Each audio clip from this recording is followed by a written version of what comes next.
Hello les amis, un petit coucou du Bridou et de l'organisation Route du Diable. Bon, chaque jour, vous êtes hyper nombreux à me poser souvent la même question par SMS, par email, par téléphone, sur le maintien ou pas de notre aventure. Parfois même des questions un peu plus directes du genre si on s'inscrit maintenant, est-ce que vous nous remboursez en cas d'annulation, etc., etc. Bon, des questions logiques mais parfois un petit peu pesantes pour nous organisateurs qui sommes comme vous finalement, comme tout le monde, dans la même situation, très flou de ce qui se passe actuellement en France et dans le monde sur la gestion de cette crise compliquée. Personnellement, j'ai toujours pensé que la route du diable sortirait vainqueur de tous ces emmerdes du Covid-19. C'est un peu dans ma nature profonde de rester positif. Et puis, bon, on a le diable avec nous, non? Bon, plus sérieusement, hier j'ai reçu des infos par Axel Carion, l'organisateur des épreuves Ultra Biking Man, qui sont plutôt sympas.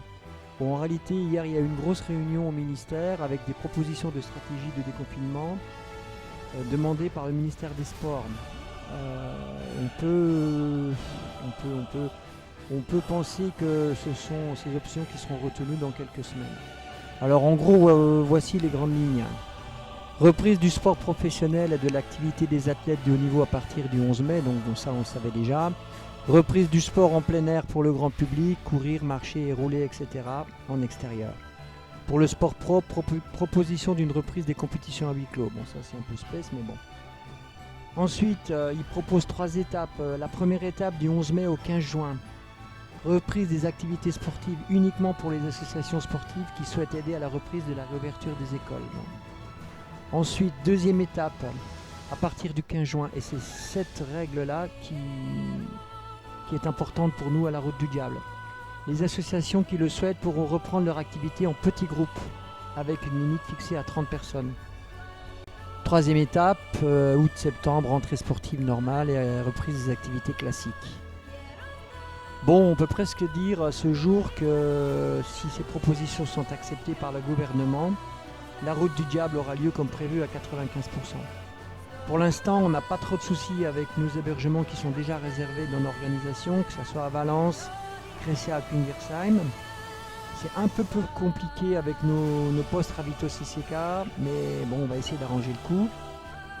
On a quelques soucis par contre avec les sociétés qui devaient nous fabriquer quelques bricoles en cadeau pour vous, mais sur ce point aussi, on va essayer d'arranger les choses au mieux. Alors ensuite, la grande règle qui va changer sûrement pour le jour du départ du 6 juillet.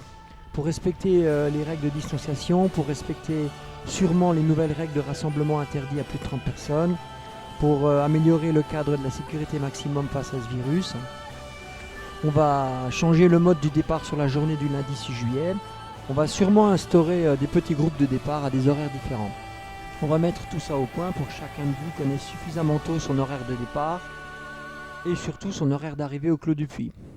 Pour vous, cela ne change pas fondamentalement les choses sur le plan de votre organisation, mais cela va nous permettre à nous tous d'étaler dans le temps les départs respectifs et de mieux respecter les consignes sanitaires logiques face à la situation.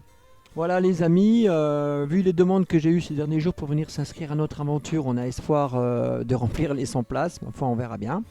Pour l'instant, restez courageux sur vos home trainers, un peu en dehors pour ceux qui transforment leur sortie vélo en sortie travail ou pour faire les courses. Prenez soin de vous et puis ma foi, on met tout en œuvre pour se retrouver le 6 juillet comme prévu à Valence. Voilà les copains, ciao ciao des bridous.